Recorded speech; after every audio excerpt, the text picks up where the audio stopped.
two of the most profitable deals we cashed out of. One was an oceanfront home with a realtor for $250,000 or maybe a little less.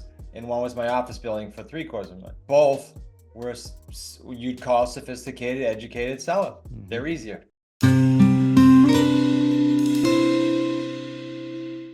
Ryan and I joined about a month ago now. Maybe we thought we'd be starting to dial. I think this week is the week, but we're trying to set up a bunch of systems. One of the questions that I have is deciphering leads on MyPlusLeads. A lot of, I was talking to Russ, and he was saying, actually, I don't know if it was Russ or for someone else in the group, I think it was Rick actually. He was saying to not look on Zillow, like don't look at the property. Yeah, because a lot of them look like they're shit or they're not move-in ready. And my thought originally is like, okay, we're looking for move-in ready properties. Maybe I'm not casting a wide enough net, right? As we start to dial. So I'm curious if you have thoughts there, because I'm just trying to make sure that I have, the right type of leads. I don't want to waste time. I want to be efficient. I want the coaches to chime in here after I do, just give you their opinion if they have any additions, or because they're in the trenches too. I have a question. Do you have a price range bracket that you have instructed MyPlusLeads? I don't believe we do.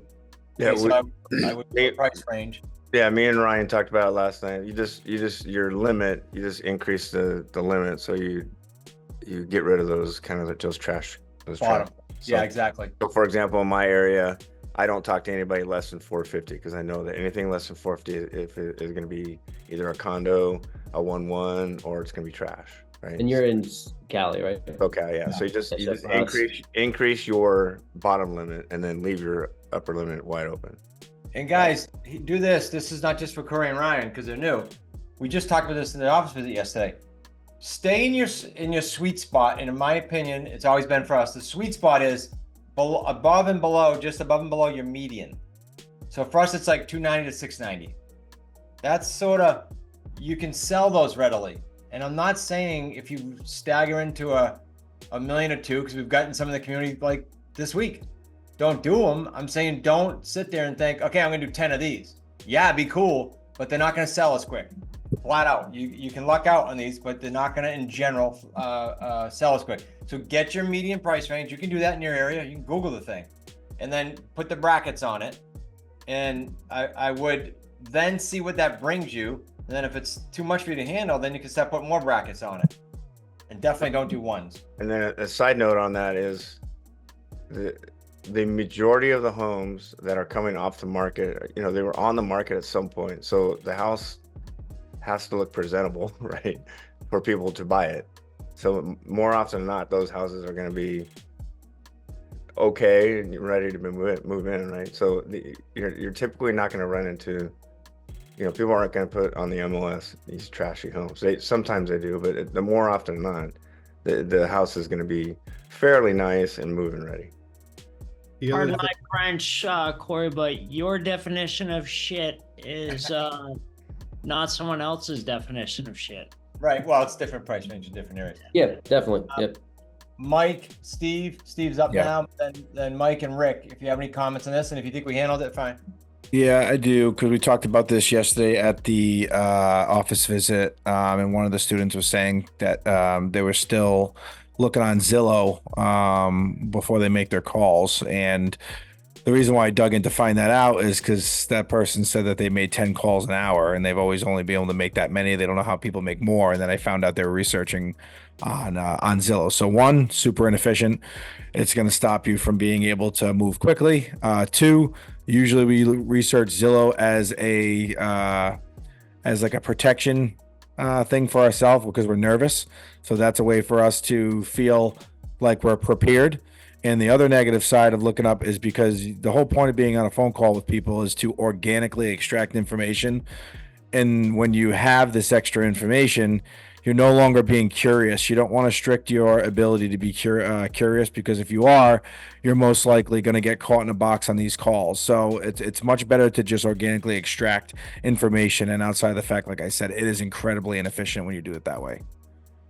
Thanks, Steve. And if you're asking questions, because I know someone's going to say this, what if they say, have you seen my house? No, I haven't seen your house. I don't know if I'm even interested. So I got some questions. Yeah. Just tell them you're in control. You're the buyer. Don't let them take over the conversation ever. Just keep asking them more questions. Mike and Rick, we leave anything out? Yeah, the main thing I think you need to remember is on the first call. I mean, like Steve was saying, it's terribly inefficient to do the Zillow piece, right, and research. Main thing you want to find out on the first call is if they're even open to the idea of selling on terms. So doing all that work beforehand is just a waste of time. What if you did all the work, you call them and they said they're not interested? Then what, right? That's the way you got to look at it. So look at it as you're calling to see if they're a fit for you to purchase, right? And if they're open to the idea of selling on terms.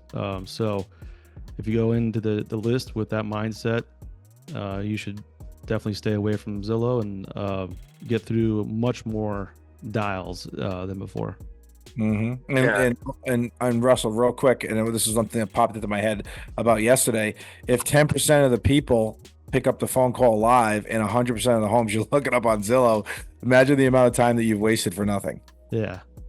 That's what I was just going to say. You're looking up the property, you make a call and it goes to voicemail. You look up a property, you make a call, it goes to voicemail, right? So it's like you're just wasting so much time. I think we beat the crap out of that one. Rick, did we leave anything out? Yeah, the other thing that I filter out is land. And it really came to light when one of my VAs called and said, is the property vacant and does it need any repairs?